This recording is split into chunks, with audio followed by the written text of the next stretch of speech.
Depois de mais de um ano de pandemia de Covid-19 no Brasil, e mesmo em meio à segunda onda, que ainda traz bastante repercussão no nosso país, a discussão em torno do retorno das aulas presenciais tem se tornado bastante forte. Nesse vídeo, a gente vai abordar algumas das questões e preocupações, dentre várias possíveis, que vão ajudar a nortear a melhor tomada de decisões.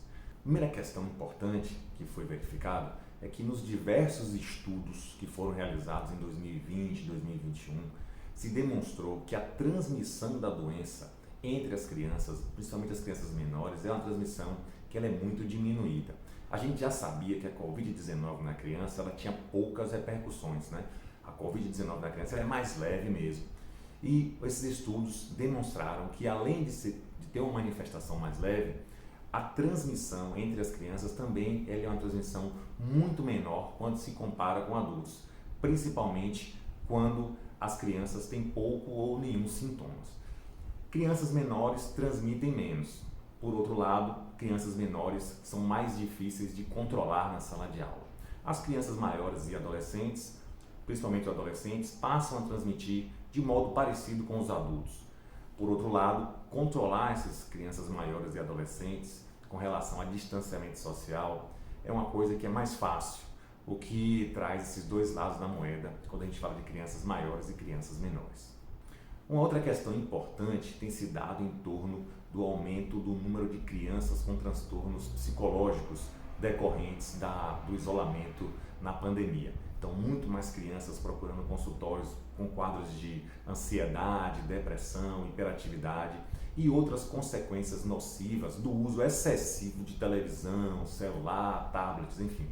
A Sociedade Brasileira de Pediatria já fez uma publicação bastante preocupada com essa questão. Questão também importante se dá em torno da vacinação dos professores. A gente precisa aumentar o número de professores vacinados, principalmente aqueles professores que têm contato com turmas de crianças menores. A gente sabe que em crianças maiores, né, adolescentes, a gente consegue manter esse distanciamento social de forma mais segura.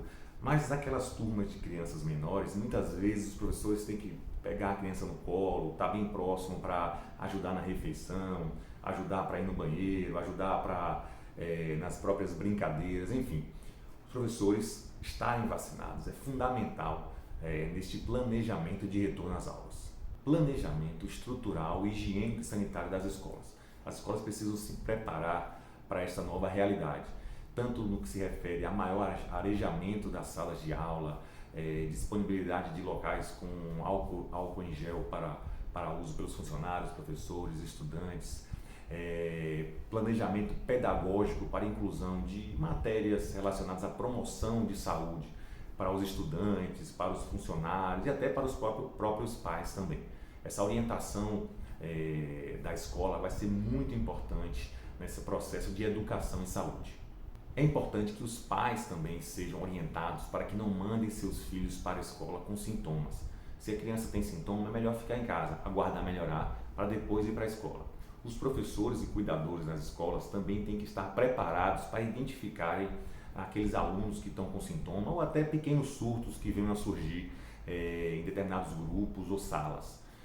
Talvez uma estratégia de colaboração da Secretaria de Saúde com a Secretaria de Educação, com disponibilização de testes de Covid de modo mais rápido e mais fácil, possa ajudar bastante nesta estratégia de controle de eventuais focos de surgimento da doença. Crianças que apresentam doenças crônicas como diabetes, doenças pulmonares crônicas, doenças cardíacas crônicas, enfim, crianças com comorbidades importantes, talvez neste momento não seria mais apropriado elas voltarem para o ensino presencial.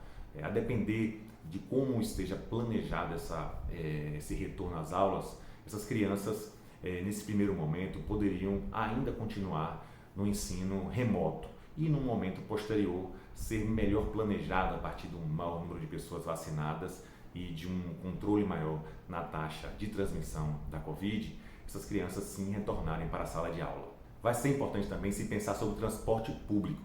Em alguns países, o horário de entrada na escola foi flexibilizado e foi modificado, a dependendo da turma, para que nos horários de pico o transporte público não fosse superlotado. Então essa é uma questão que as cidades também têm que pensar quando pensarem em retornar às aulas.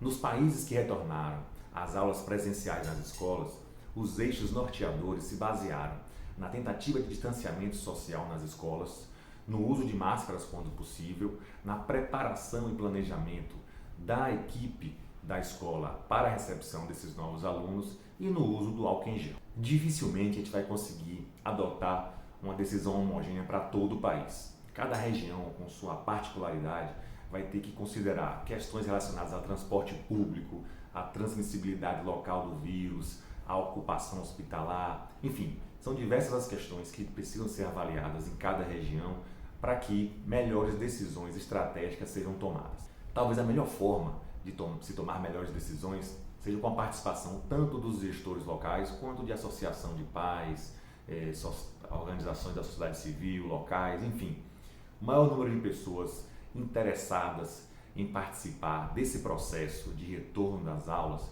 considerando sempre a flexibilidade e possibilidade de, num determinado momento, se voltar atrás nas decisões tomadas, talvez seja a melhor estratégia. E é esta estratégia que tem sido adotada nos diversos países. A gente tem exemplo da França, da Coreia do Sul, por exemplo, que iniciaram as aulas e em outro momento retornaram. A decisão foi revogada, né? Percebeu-se que houve alguns surtos em algumas regiões e a decisão foi revogada. Então, essa flexibilidade vai ser importante e principalmente a consideração da particularidade de cada região. Então é isso, pessoal. Esse vídeo trouxe apenas algumas questões a serem consideradas. Eu espero ter ajudado e a gente se vê aí no próximo vídeo.